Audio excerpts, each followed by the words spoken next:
Good afternoon, Liberia. It's Carol Ann from Canada. I'm so glad your election process is over. The changes are still to come, but the election is over. This is a time of great rejoicing and a time of great weeping. Oh, it made me remember something about Liberia from the time I used to live there when I was a very small girl. Our house was right at the top of a big hill in Riverside. Our house was kind of like the middle point of the mission. And then there was a school down this way, and there was my father's workshop was down that way. At the bottom of, if you went down the hill, halfway down the hill, then you come to the clinic. So, as a child growing up in that house, sometimes we would hear a lot of noise coming from the clinic. As soon as we heard that kind of noise, we jump up and we ran to the window to listen carefully because you didn't know what had happened until you listened carefully. The noise was so confusing. As you can imagine, many of the times you could identify that the noise coming from the clinic was the death wail. People were crying, weeping, wailing because somebody had died. And of course, the first thing come to my mind was, who died? Was it somebody I know? My, oh my. That feeling can grip my heart in the night. It happened so many times because we lived so close to the clinic. But then there was another kind of noise. You put your ear there to the window and listen, and you hear people saying, "Apocre paswo, apocre paswo," and you say, "Oh, what?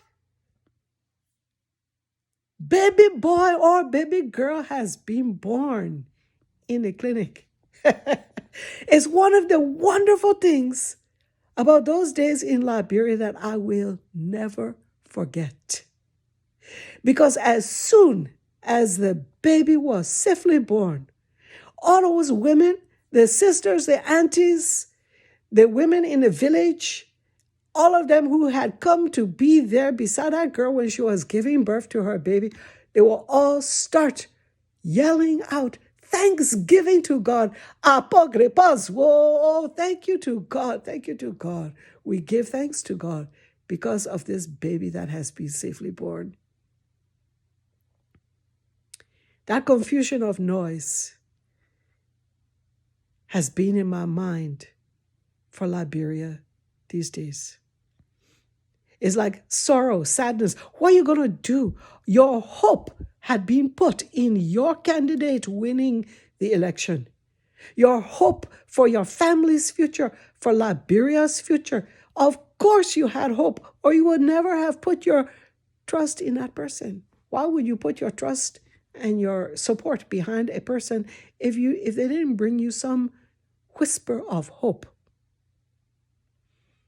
And then on this other hand, the people who are just overcome by joy,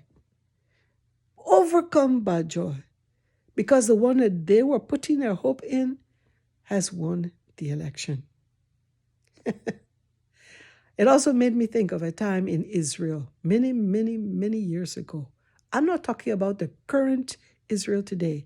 Again, Israel back in the day, even further back than Liberia before smartphones. We are going back to the time of King David. David had a dream. He wanted to build a temple. He wanted to build a temple for God where the people could come and worship at the temple. And God said to David, no. God had chosen David to do many things in his life, but there's one thing that was so sweet to his heart. God did not choose him. He said no. Why? Because David's hands were filled with war, with unrest. He had been fighting battles through his whole reign as a king, trying to bring peace to his country. And God said, no, I want a temple to be built, but it will not be built by you. It will be built by the next guy who is king after you. That next guy was going to be David's son Solomon. You know, David took his no from God and it empowered him. He got up straight. Oh, maybe after he finished grieving, I don't know how long it took him to change his thinking. But he got up and he immediately threw himself 100% to gathering the things that Solomon would need to build the temple. Gathering the wood, gathering the beams, gathering this, gathering that. King David also had many established allies. Many people, many other countries and kings he had established good relationships with them. And if Solomon had had to start out doing all that kind of stuff, establishing with those kings that he could be trusted just like his father, and then approaching them for their help in sharing their natural resources to help him build his temple. Who knows how long that would have taken Solomon? Would Solomon even have been able to get the job done? I don't know.